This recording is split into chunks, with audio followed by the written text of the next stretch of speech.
कि मीडिया उनसे सवाल पूछने वाला है नहीं। तो मीडिया जब सवाल नहीं पूछेगा तो कोई भी सरकार अपनी जवाबदेही कैसे निभाने का कोशिश करे। है कि आपने कौशल विकास योजना भी लागू किया है, तो क्या हमारी सेना ट्रेनिंग इंस्टीट्यूट बना जैसा बन जाए। साल ये अभी उन्होंने उम्र बढ़ाया है, ये एक थर्मामीटर लगाने का में 1948 की जंग हो, 1965 की जंग हो, 1971 की जंग हो या फिर 1998 की कारगिल की लड़ाई हो, हर में भारतीय सेना ने पाकिस्तान को धूल चटाए। नमस्कार, आदाब, सत श्री अकाल। लाइव नेशन 7 में आपका स्वागत है। मैं शादाब मलिक। अगर अभी तक आप लोगों ने हमारे चैनल को सब्सक्राइब नहीं किया है तो ज़रूर सब्सक्राइब कर लें। रक्षा मंत्रालय ने जिस तरह से अग्निपथ की शुरुआत की है और अग्निपथ के ऐलान के बाद छात्र लगातार सड़क पर उतर रहे हैं और हर एक दिन ये आंदोलन तीव्र होता चला जा रहा है। बिहार की अगर हम बात करें तो सिर्फ बिहार में लगभग 10 ट्रेनें जला दी गई और हर दिन जिस तेज़ी से ये आंदोलन बढ़ रहा है, कहीं ना कहीं ये आने वाले दिनों में बड़े आंदोलन की शक्ल लेने की तरफ बढ़ रहा है। ऐसे में सरकार ने जो 17.5 से 21 साल की उम्र थी उसे बढ़ाकर 21 साल की जगह अब 23 साल कर दिया है, मगर वो सिर्फ 2022 के लिए है। हम इस पर चर्चा करेंगे। हमारे साथ मौजूद हैं करंट अफेयर्स के विशेषज्ञ Sameer sir. Sir, live nation 7 में आपका स्वागत है। धन्यवाद।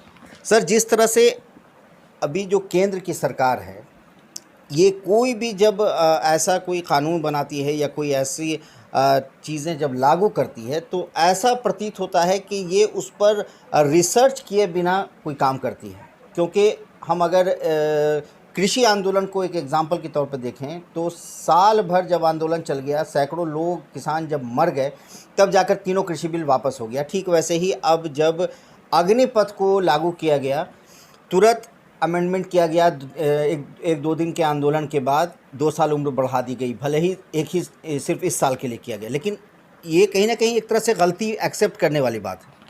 देखिए, ऐसा है कि ये जो सरकार है, यह हम लोग हर अच्छी तरह से जानते हैं कि यह सरकार एक से दो लोगों की है। शुद्ध रूप से कहा जाए तो ये सरकार एक व्यक्ति की सरकार है। दूसरे जो हैं वो इनके सहायक के रूप में हैं, जो कि उनके फैसले को लागू कराते हैं। कहने का मतलब यह है कि ये सरकार बिल्कुल ऑटोक्रेट है, और ऑटोक्रेट सरकार जो होती है वो अपने को जवाबदेही से मुक्त मानती है। और जवाबदेही से मुक्त मानने का वजह है हमारे देश में कि मीडिया उनसे सवाल पूछने वाला है नहीं। तो मीडिया जब सवाल नहीं पूछेगा तो कोई भी सरकार अपनी जवाबदेही कैसे निभाने का कोशिश करेगी। अब देखिए, जैसा कि अभी आपने कहा कि ये जो अग्निपथ वाली योजना है, तो अग्निपथ वाली योजना भी लगता है कि उन्होंने अपने कैबिनेट के सहयोगियों से भी कोई चर्चा नहीं किया।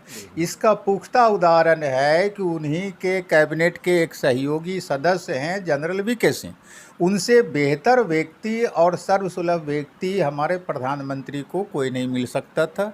चूँकि उनका लंबा अनुभव है, वो सेना अध्यक्ष रह चुके हैं, उनके कैबिनेट में मंत्री हैं, तो उनसे सलाह लेना और उन्हीं के क्षेत्र का यह विषय, उन्हीं के जुरिस्डिक्शन का यह जो है सो रक्षा विभाग का मामला बनता है।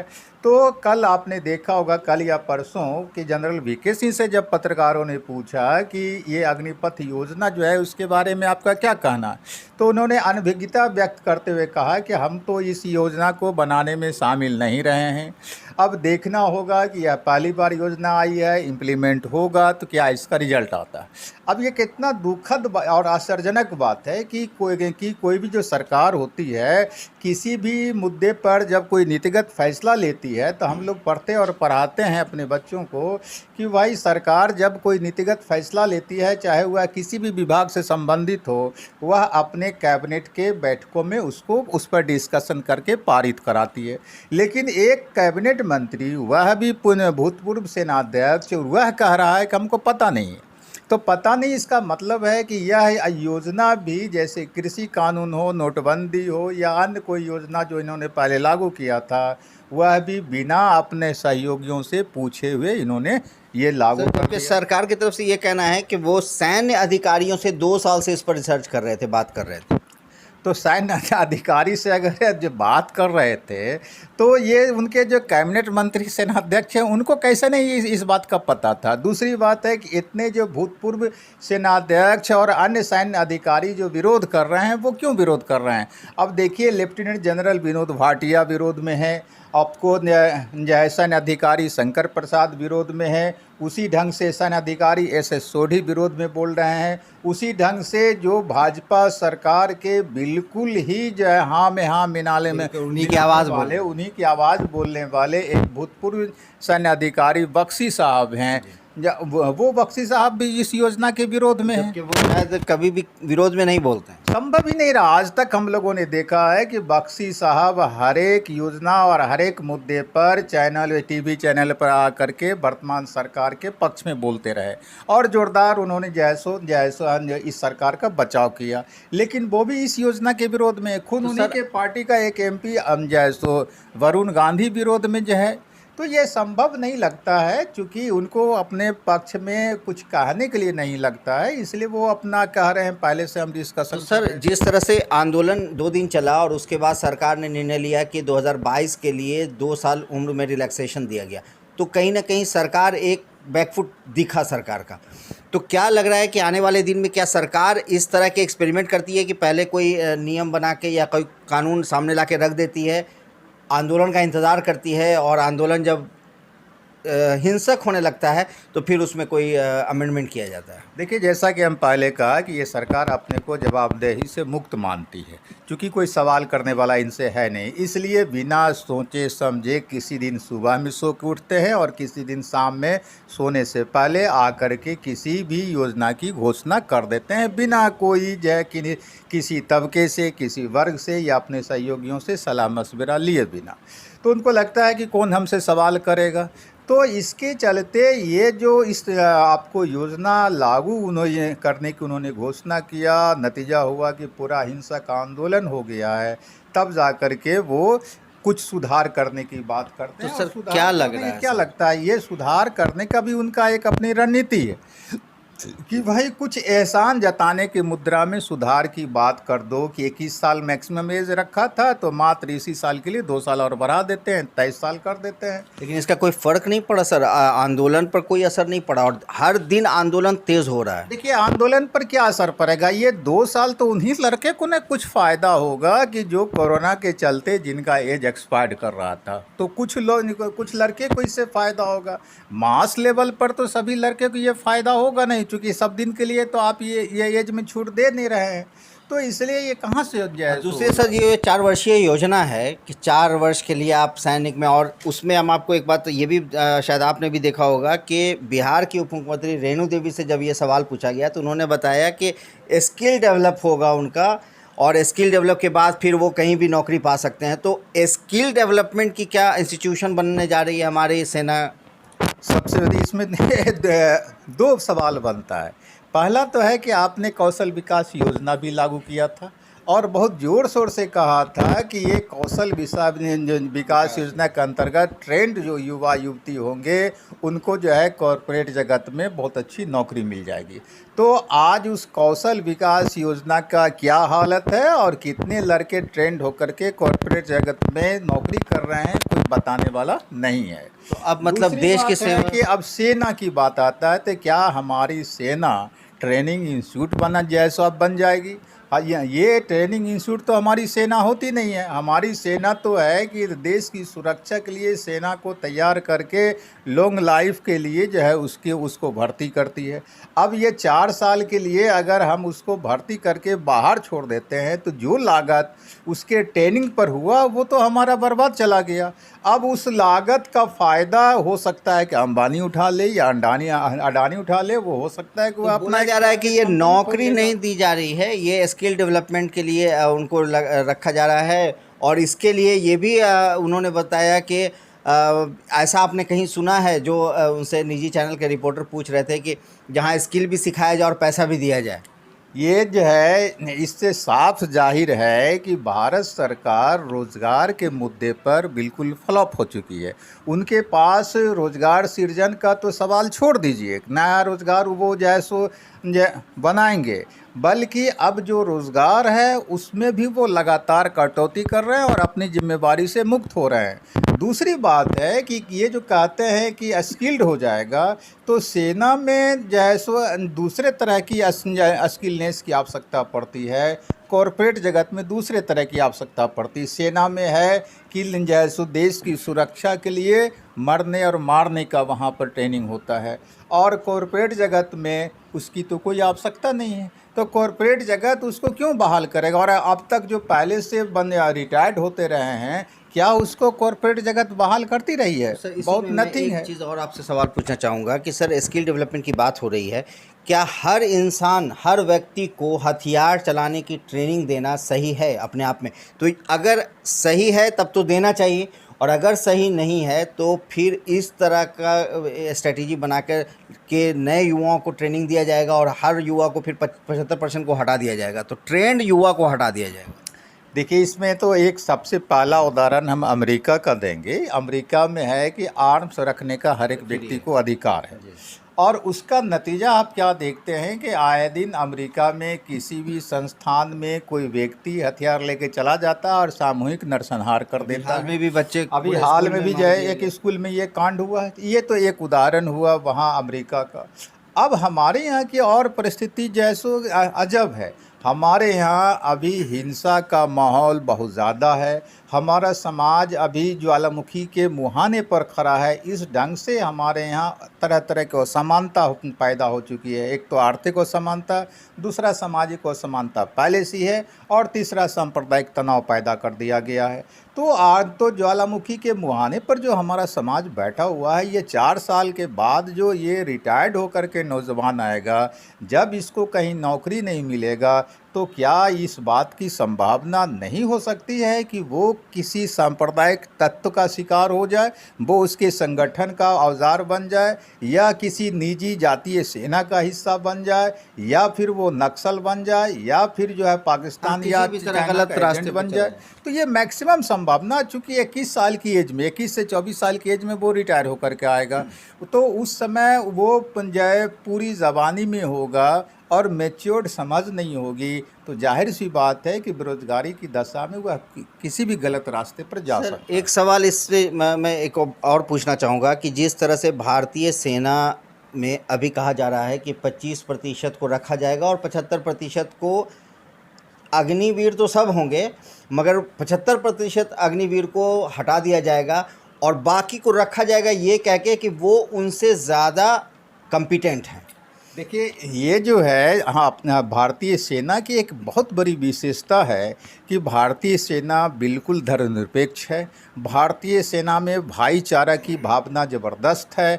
भारतीय सेना में त्याग की भावना ज़बरदस्त है। हम लोग अनगिनत बार सुनते आए हैं कि हमारी जो सेना है, अगर दुश्मनों के खिलाफ़ लड़ती है तो किसी एक फौजी को अगर गोली लगता है तो उस फौजी को पीछे करके दूसरा फौजी साथी स्वयं गोली खाने के लिए आगे बढ़ जाता है। ये है हमारी सेना की विशेषता। लेकिन आज के दौर में अगर ये देखिए, ये जो आपको अग्निवीर बहाल होंगे, ये अग्निवीर एक तो 6 महीने का ट्रेनिंग लेके जाएंगे, या अर्ध ट्रेंड होंगे। अर्ध, चूँकि एक सैनिक को पूरी तरह से ट्रेंड होने में 4 साल लग जाता है, बारीकी समझने में, और दक्ष सेना तैयार होने में 7 साल लगता है। तो ये जो हमारा 6 साल का 6 महीने का ट्रेनिंग लेकर के सैनिक जाएगा, वह युद्ध के मैदान में संभव है कि वह दुश्मन की गोली का शिकार हो जाए। और दूसरी बात यह है कि जब ये हीन भावना का शिकार होगा, कहा जा रहा है कि अग्निवीर सैनिकों का ड्रेस कोड भी अलग होगा, तो जाहिर सी बात है कि जो अस्थाई हमारा सैनिक है उसकी नज़र में यह दोयम दर्जे का सैनिक होगा। आप इसकी तुलना हम अपने गांव देहात की स्कूल के शिक्षकों से कर सकते हैं। जो अस्थाई शिक्षक है और जो नियोजन पर बहाल हुआ है शिक्षक, देखिए दोनों में क्या भाईचारा है? नहीं है। क्योंकि जो अस्थाई शिक्षक हैं वो दोयम दर्जे का शिक्षक मानते हैं जैसो नियोजित शिक्षक को, और नियोजित शिक्षक समझता है कि हम भी तो उतना ही काम करते हैं जितना ये काम करते हैं, फिर हमको कम वेतन क्यों? तो ये जो भाईचारे का अभाव हो जाएगा हमारी सेना में, तो जाहिर सी बात है कि युद्ध के मैदान में आपसी तालमेल के साथ जितना लड़ना चाहिए था उतना नहीं लड़ पाएगा। तो ये जो है सो आपको अभाव खटकेगा, ज़बरदस्त अभाव खटकेगा। सर, अंत में मैं एक सवाल ये पूछना चाहूँगा कि क्या लगता है सर, जिस तरह से आंदोलन लगातार तीव्र होता चला जा रहा है, बल्कि ये ज़रूर है कि जब हिंसा को जिस तरह से इसमें शामिल कर दिया गया है, तो इतना तो ज़रूर कहा जा सकता है कि जो हिंसा कर रहे हैं वो उपद्रवी हैं, वो छात्र नहीं हो सकते हैं, क्योंकि हिंसा को कहीं से भी सही नहीं ठहराया जा सकता। लेकिन हिंसा हो रही है, आग लग रहे हैं, ट्रेन जल रही है, सरकारी संपत्ति का नुकसान हो रहा है, यहाँ तक कि जान भी जा चुकी है कुछ लोगों की। तो ऐसे में अब क्या लगता है सर कि ये क्या होगा? ये मतलब सरकार इस पर फिर पुनर्विचार करेगी या फिर अपने बातों पे अड़ी रहेगी? आपको क्या संभावना लगती है? देखिए, सबसे पहले तो हिंसा की बात जो है, तो हमारा संविधान का जो मौलिक अधिकार के अंतर्गत आपको अनुच्छेद 19 है। अनुच्छेद 19 के अंतर्गत सभी भारतीयों को शांतिपूर्वक और बिना हथियार के आंदोलन और धरना प्रदर्शन करने का अधिकार है।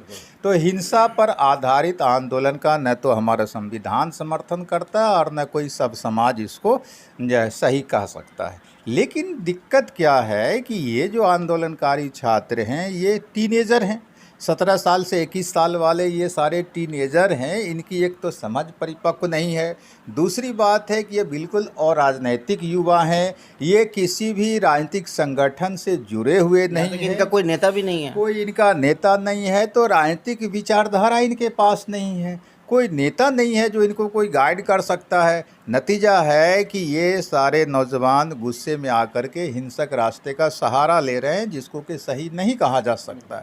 लेकिन इसको रोकने की जिम्मेदारी तो सरकार की है। अगर सरकार यह कह दे कि हम इस योजना को सस्पेंड कर देते हैं, तो स्वतः ही आंदोलन शांत हो जाएगा। नहीं तो क्या किसी के बस की बात है कि वो अपील कर दे और ये आंदोलन रुक जाए, सो रुक जाएगा? संभव नहीं है। मतलब लगता है कि सरकार को एक बार पुनर्विचार करना चाहिए। निश्चित रूप से पूरा देश जल रहा है, देश का कोई हिस्सा नहीं है जहाँ की आग नहीं लगी हुई है। लाखों और करोड़ों की संपत्तियां हर जगह जल रही है, मानव क्षति हो रहा है।